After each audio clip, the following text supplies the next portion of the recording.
Good afternoon, I'm Ross Beckley and welcome to my juicing workshop this afternoon. So as you can see in front of me I've got a plethora and a whole rainbow of colours of fruits and vegetables, all which are really easily accessible, but probably not many of which, you're probably not getting as many of them into your diet on a daily or a weekly basis as much as you need to. And that's probably one of the reasons why people say, well, what's the importance of juicing? How can juicing benefit me from a health point of view? Well, juicing can really help you to obtain lots of fresh raw nutrients and enzymes from all this lovely array of fruits and vegetables in a really easy, compact way, much easier than probably eating it. And that's why we ask, why juice? Why not just eat the fruit and vegetables? And for that very reason, we're probably not eating as much as we should do. So now the benefits of juicing, of course, are that you can extract all those live raw nutrients, the vitamins, the minerals, the soluble fibre and the live enzyme that are encapsulated in all of our lovely fruit and vegetables here. They go straight into your system within about 15 minutes. So they really are the ultimate fast food, although not what we normally associate with fast food. So, do I juice? Do I blend? Which is the best juicer to buy? So, the two main types of juicers on the market are the centrifugal juicer, otherwise known as a fast juicer, or we have a slow masticating juicer. Now, the difference between the two is exactly that. The slow juicer, masticating juicer, pushes the juice through the fibre of the vegetables and the fruit, and it comes out in a very pure form. It's been slow pressed, so you get a much higher quality, much more nutrient dense juice. Now, to give you an idea, a slow juicer runs probably about 65 revs a minute, whereas this fast juicer, the centrifugal, is about 1,500 revs per minute. Now, you will get a good quality juice from a centrifugal juicer, but it's really chopping lots of the fruit and vegetables very, very quickly and spitting them out the back. Now, I would always say if you're starting or you're new to juicing, centrifugal might be the first juice that you go for. They're fast, they're easy, they're quick, and then move on to a slow juicer. But really, a slow juicer is an ideal investment and one that you'll definitely get. Might be a bit more expensive to begin with, but certainly a much better investment for you and your health. So let's get started with some juicing. I am going to put a bag in the back of this waste bucket here on the back of the centrifugal. I always think minimise the cleaning in any operations in the kitchen. Keep those cleaning to a minimum. So here I've just got one of those disposable recyclable bags from the fruit and vegetable section, easy to reuse in the back of your juicer, and then with the pulp that comes out, you can just pop that straight on your compost heap or in your food disposal bag. And to start with, I am going to start with an apple juice. So we've got those 2 apples in there, into the chute. Whack it onto number 2.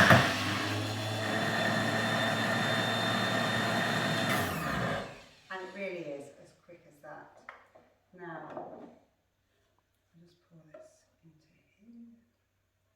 So that is just simply 2 apples, quickly run through the centrifugal juicer, and look how lovely, thick, beautiful apple juice.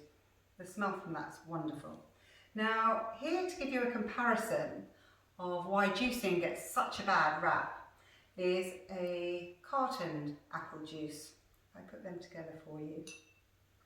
Now, the cartoned apple juice has been effectively cooked, that's the meaning of pasteurised. So all of the live enzymes, the vitamins, the fibre has been taken away, and so we're effectively looking at a completely denatured juice. And when people when we hear a lot of people talk about, oh, the juice is so bad for you, there's too much sugar, there's no fibre, they're really talking about this type of juice. When we look at a fresh pressed juice like this, now you'll see this is starting to separate because that's the oxygenating. But here we've got the live enzymes still intact.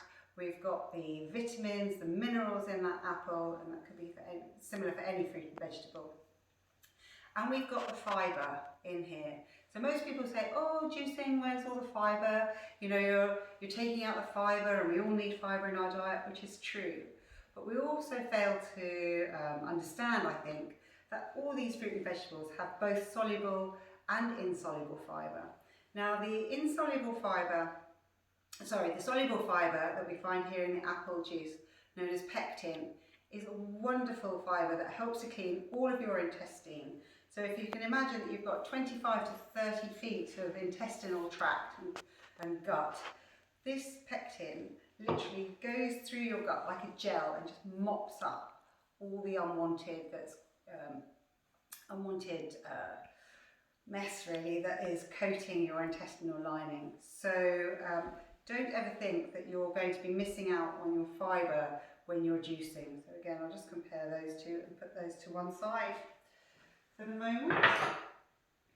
Now, one step further from an apple juice, we all know that the doctor says 1 apple a day keeps the doctor away. Now this little juice, which we call the ginger shot, now let me find my ginger here, is literally half an apple and about 2 to 3 centimetres of ginger. Now, really easy, we just pop that into the juicer.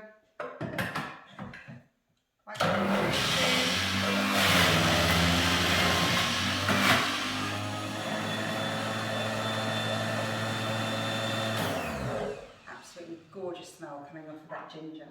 Now we just put this into a little shot glass, and this is the equivalent of a kick shot espresso in the morning. If somebody needs a wake up in the morning, a little extra boost, you cannot beat this ginger shot, which is just half an apple and, as I say, a small piece of ginger. And the smell from that is amazing. Now, anything with ginger, oh gosh, that's gorgeous.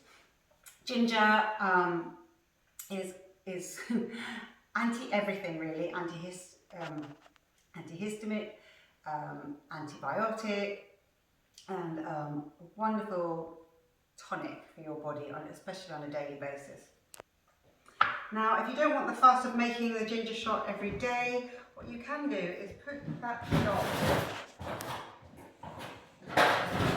into an ice cube tray like this. Just pop out 1 shot every morning, just pop that in your glass, and that will defrost in a few minutes.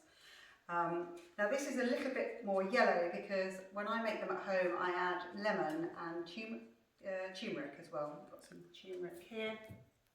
Same process, pop that in the juicer and then you can create your tray for the week.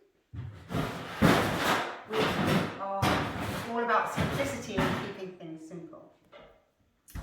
Now the next thing I want to show you is that was our ginger shot. And now before we move on, I just want to explain the difference between what do we choose to put in a juicer and what fruits and vegetables do we choose to put in the blender.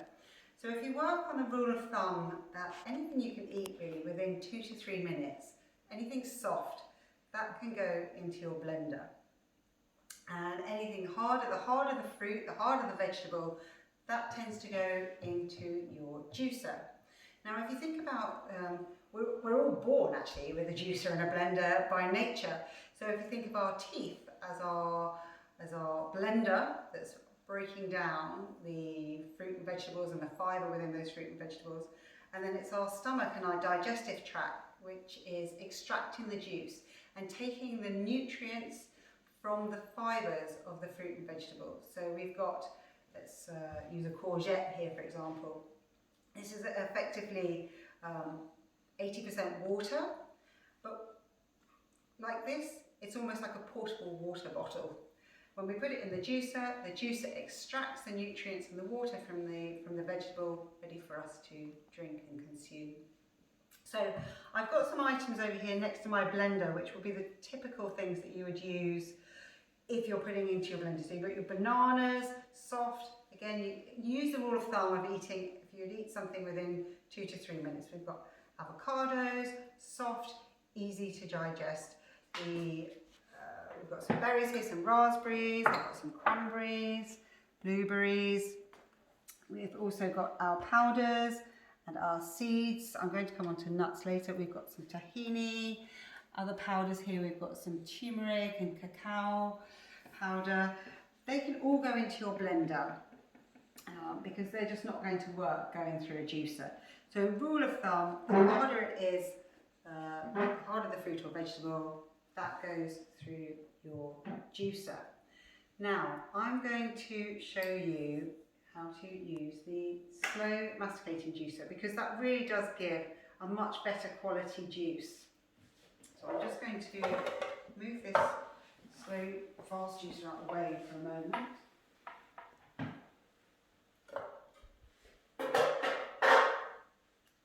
And slow juicer. So as you can see on the waste bucket for this particular juice, I've actually put a nut bag, so it can also be used for a soup bag. So the pulp that comes out of your slow juicer, equally the same for your fast juicer if you're using a centrifugal, you can keep this pulp and it makes excellent soup stock. Just another use to, so that you're not throwing anything away. Everything has a use when you juice. There you are, made up on the spot. So the power greens that we would say are your key, and if you can have a green juice every day, preferably in the morning, you're going to start really noticing a boost to your nutrients and vitamins and your skin, your hair, and your overall well-being and thinking. So I'm going to start with a cucumber, just take the end off there. Now with a slow juicer, you don't actually need to chop everything up, and you can just keep that closed for a moment.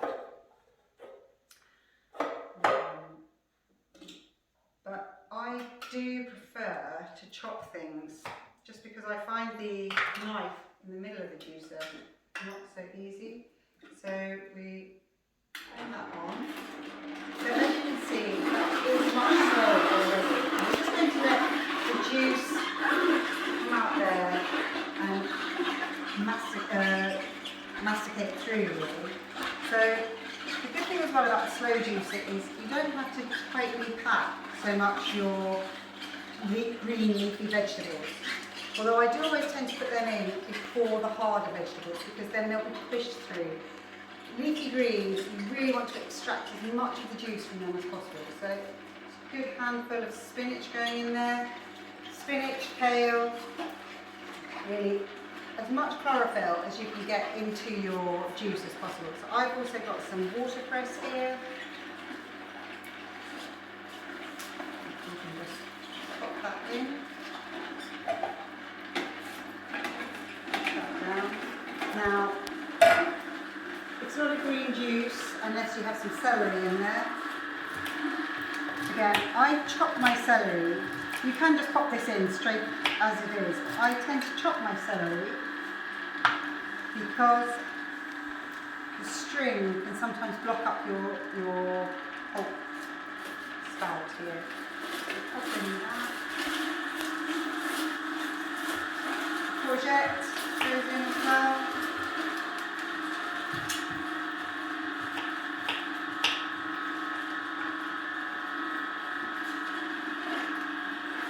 Now, the other little,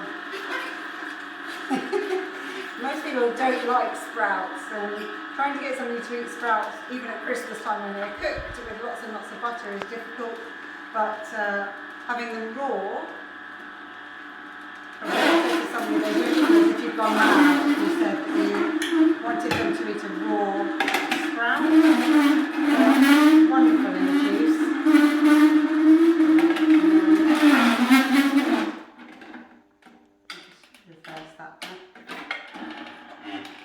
That's the great thing about one of the slow juicers, they have a reverse button.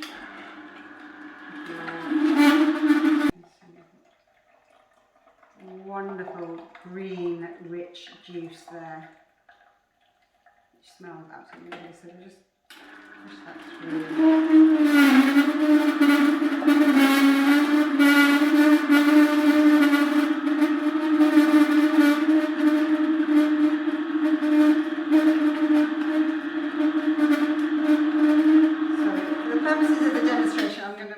Turn that off now for the moment. And as you can see, we've got this wonderful green juice. It smells absolutely delicious. And you could put broccoli in there, you could put some sugar snap peas in there, you could put lettuce. Romaine lettuce is a fantastic source of nutrients. We always think of lettuce and cucumber as boring kind of salad vegetables, I guess. But they really are a wonderful source and great to include, cheap ingredient to include in your juice. So I am going to pour this green juice now into the blender. I'm going to add our secret ingredient here is avocado. Now avocados, as I say, do not really work in a juicer because they are soft and they are let me just find a spoon here. And they are a high fat content, which means they're going to not really push through your juicer. So let's just I'll put hot. These are very small avocados, so I'm just going to put the whole avocado in here. Oops, sorry. And let's put the lid on. Never forget to put the lid on your blender. So that's on for about 10 seconds.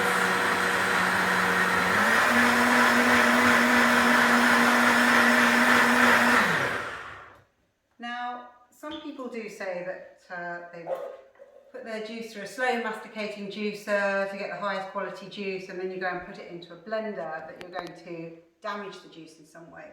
Strictly speaking, yes, because you're going to be creating friction and heat in the blender. But for these purposes of the demonstration, and it's only sort of there for 10 seconds, I wouldn't be too concerned. The most important thing is to make sure you're getting your green juice on a daily basis. So let's grab another glass here. Put that in there.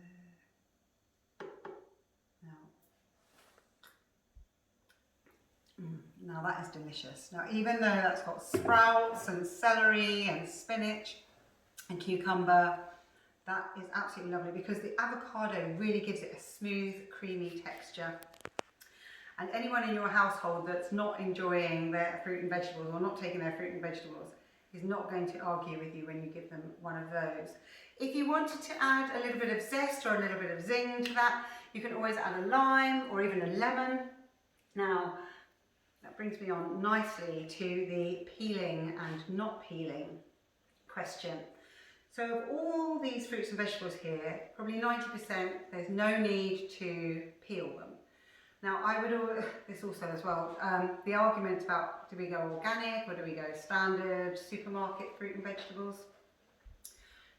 Wherever possible, always go for the highest quality, best quality vegetables, and that's going to be organic from a known farm where you know that the soil and the quality of the soil can be trusted.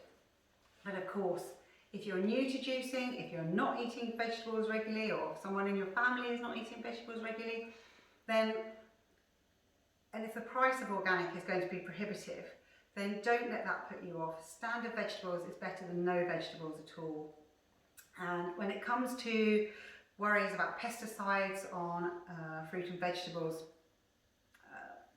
easiest way is just put them in a bowl of water in the sink, dash of white wine vinegar, and that should lift off the pesticides that are on the skin. Now, there are lots of sites you can look at on Google for the Dirty Dozen and the Clean 15 of which vegetables, if you have to make a choice, which ones to go for organic and which are not so important to go for organic. But really try and get the best fruit and vegetables you can wherever possible. Now, here, as I said, talking like what should we peel, what not to peel. Citrus fruit is always the question that people go, oh, should I leave the peel on, should I take it off? Lemons and limes I like to leave my peel on. There's lots of flavonoids in the skins of all citrus fruit, and it's perfectly fine to eat a lemon and a lime, the skin on those. Some people find it a bit zesty, but myself, I personally like that. Now, if you're going to have an orange or a grapefruit, these tend to be better peeled. There's certain essential oils in the skin of an orange and a grapefruit which are very bitter when they're juiced. So most people find that not particularly palatable. So if you are going to juice with an orange and a pineapple and a grapefruit, which I strongly recommend because they're absolutely packed full of vitamins, and especially vitamin C obviously. So just when you peel them, make sure that you leave as much of the pith on as possible, because that really is where lots of your nutrients are hiding. So I'm not going to peel all of this orange for the demo purposes, but just so you can see, really do try and leave as much of the pith on as possible. And then again, you can just pop that into your juicer, no problem, whether it's the slow juicer or the fast juicer. And again, if you find that the skins and the peels of the lemon and the lime is too much, then obviously peel them as well, but leave as much of the zest, leave as much of the pith on as you can. So when we're coming over here, peppers are wonderful and refreshing in juices, and they add a bit of colour. Now we've got ginger here, no need to peel ginger. Apples, I've got some pears here as well. Absolutely no need to peel them, and you can leave the stalk and the pips in if you want. On a slow juicer, no problem at all. We've got some endives here, radish make an absolutely wonderful juice. Don't neglect, these are lots of vegetables as well that you probably pass by on a daily basis in the supermarket and think, oh, I don't know what to do with them, I've never used those before. Well, chances are they're going to taste wonderful in your juice. So I really do encourage you to pick up some of those fruits and vegetables that you wouldn't normally think about. Parsnips and sweet potato, wonderful in a juicer, particularly in the slow juicer. You're going to get lots of beta carotene out of your sweet potato, and parsnips make a wonderful sweet juice, particularly with something like the pear. And again, all of these juices you can whack in your leaves, like I've got spinach here, but kale, watercress, even the leaves of your celery are absolutely fine to eat. And you'll be surprised that you can put all of that into your juices, and you won't actually know that you won't appreciate how much green that you can actually get in. So I've got some sugar snap peas here, again straight into the juicer. Broccoli, straight into the juicer. The stalk of the broccoli is a wonderful source, particularly of minerals and water in there. So don't neglect the stalk. There's so many things that when we've been taught and grown up with, and cooking wise, that that's to be discarded. When you're juicing, most of the fruit and vegetables can be used. For argument's sake, a cauliflower, keep those leaves, they all go through the juicer, packed with nutrients. I've got some turnips here, beetroots are a wonderful source of nutrition. Again, we wouldn't think about eating raw beetroot very often, but raw beetroot now being regularly used by athletes. Research has proven that beetroots are excellent for stimulating vasodilation and getting more oxygen into the blood. So don't neglect these vegetables, and of course Brussels sprouts, which I've already used. Now when you're using your blender, soft fruits like your berries, got some cranberries there left over from Christmas, blueberries, they can all go straight into your blender, and the blender is also a great opportunity for you to use powders such as spirulina, wheatgrass powder, we've got some tahini here. So you can just pop a teaspoon of those in with your blend and just really give it that extra boost, and you don't even, no effort, and you don't even know. So just one last thing that I want to, but I've got pineapple there. Some people ask about pineapple, whether you can juice that with or without the skin. You can juice the skin of a pineapple. It's going to be quite hard work on your juicer. So I tend to peel my pineapple, but again, that is trial and error if you wish. So the other thing I just want to show you just before we wrap up is nut milk, because everybody is like, oh, you know, buying nut milk, but the most delicious nut milk is actually to make your own. So I've soaked these almonds overnight, so these are soaked almonds, and then I just rinsed them so they're ready to go into the juicer, and some water here on the side. Let me come around and use this juicer. So we put a couple of handfuls of nuts into the juicer, pour in some water, and then just start to put that on.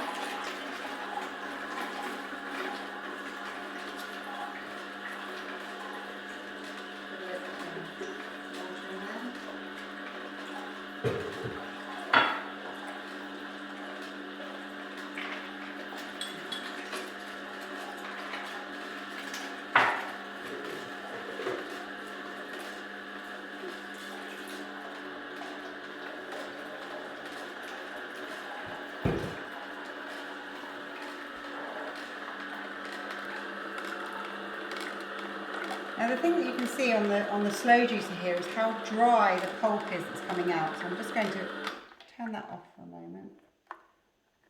And then we've got the most delicious fresh nut milk here. So let me just pop this into a little bottle. Now these bottles are really handy, especially if you have children. And when you're juicing, if you want to give your kids a juice in a little bottle with a straw.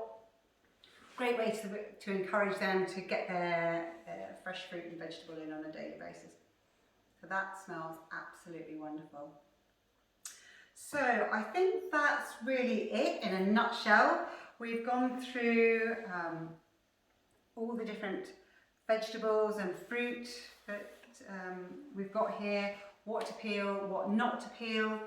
The most important thing is that we want to be extracting that raw, live juice from the fibres of all these fruit and vegetables and be able to get them straight into your cells, go in at a cellular level as quickly as possible. So I'm going to wrap it up for now. Thank you very much for your time and enjoy your juicing.